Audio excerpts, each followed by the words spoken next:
States of America, his opponent voted to push biological males in girls' sports as early as kindergarten. Okay, while he fought very hard for the working family's tax cut to make sure that you got to keep more of your hard-earned money, and why you guys, in fact, are going to have the biggest tax refund season, or starting to have the biggest tax refund season in American history, he was fighting for more money in your pocket. She was voting against banning gender transition surgeries for minors. She was voting against schools giving parental notification if students start changing their pronouns. Now, we all hear that and we all think that's pretty crazy, but recognize that not everybody agrees with us.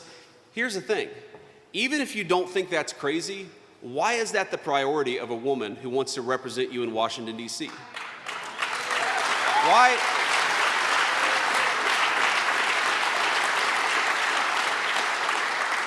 Why isn't she working to increase your take-home pay? Why isn't she fighting for the farmers to get more of that E15 all over the United States of America? Why isn't she fighting to lower housing costs for the people of this district, the people of this state, and the people of the United States of America?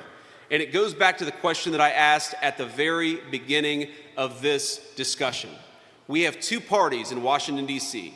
And I hate to say this, because I was raised by blue-collar union Democrats. My mama and papa, they said that back when they were voting in the 80s and 90s, the man and woman who raised me, Mama and Papa, said, we're for Democrats because Democrats are for working people. And I don't think that's true anymore, my friends. And it's a heartbreaking thing. It's heartbreaking for a kid who came from a Union Democrat family to realize that Democrats these days, they seem to care more about gender transition than they do about you keeping more of your hard-earned money.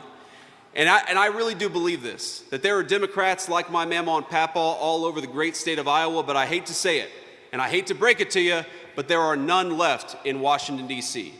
The Democrats in Washington, D.C., they want to trade stocks, insider trading for money, just like Nancy Pelosi did. The best part of the State of the Union address is when the President of the United States called out Nancy Pelosi for her stock trading, and I look over at her, and she has got the sourest look I have ever seen on a human being's face. It turns out Nancy Pelosi likes nothing less than being called out for her insider stock trading. We're just talking about the State of the Union. You have this beautiful 6-year-old girl. You may remember this. It was a few months ago, but it was a very revealing moment about who our respective political parties stand for. Because this little girl had been shot by an illegal alien, but she had survived. Miraculously, she was in amazing condition. She was a sweet, just a really cute kid. And I'm the father of a 6-year-old boy. He's actually here with me. He's backstage. And this girl was so proud. She was proud to be there in the chamber, and she gives her dad a big hug. And the Republicans all stand and cheer, and the Democrats all sit on their hands. And I remember thinking to myself, what is wrong with you that you cannot stand up and cheer for a 6-year-old girl who survived an assassin's bullet? What is wrong with you that you cannot vote to give more money in the pockets of Iowa farmers and Iowa factory workers?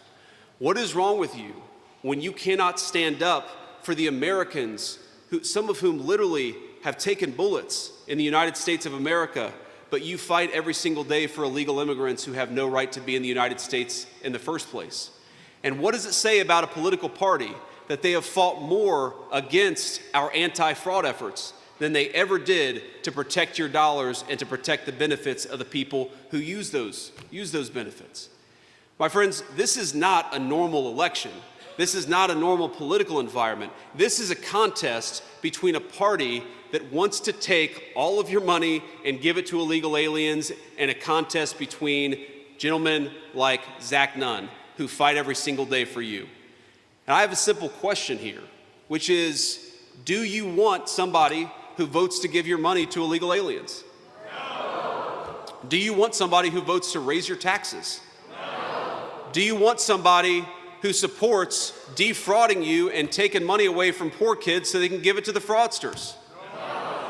Then do we want crazy far-left Democrats in Washington, D.C.? No. Here's what we do want. Do we want somebody who fights for you every single day? Yes. Do we want somebody who has put more money in your pocket?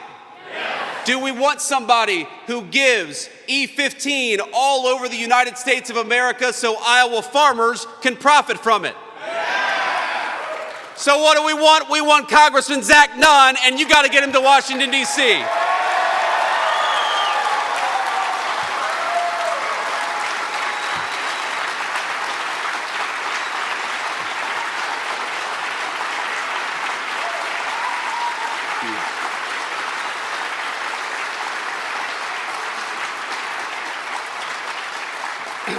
So let me just say one more thing, my friends, and then I will hit the road. You know, like I said, I've got my 6-year-old son back there, and the backstory of why, by the way, I started in Washington, D.C. We flew from Washington to Ohio. I voted in Ohio's primary today.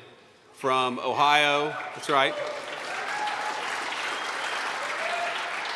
The media asked me who I voted for, none of your business.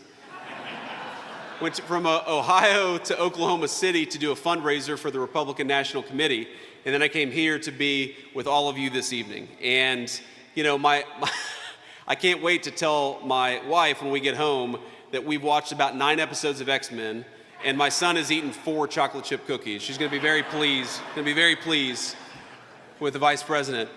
But here's the thing. It kind of just worked out. I wasn't planning this, but I've got my 6-year-old because last week I took his little sister on a trip, and he was feeling a little jealous. And, you know, when he's a kindergartner, it's not like missing schools, no offense, but one day of kindergarten is not going to cause him any problems. So he came out with me today, and we've had such a good day, and it's just been an amazing thing. I always enjoy coming out and doing events like this, but to do it with your 6-year-old son by your side is really an amazing thing. But as it happened, when we landed here in Des Moines, or at the airport there in Des Moines, we met a couple of Gold Star families from Iowa. And a couple of you probably know this, maybe all of you know this, that in, you know, what's going on in the Middle East, this operation in Iran, Iowa has borne a heavier burden maybe than any other state in the union. This great state has lost about half of our KIA. And I know that you all will join me in saying that we love them and we're proud of them and we're praying for them every single day.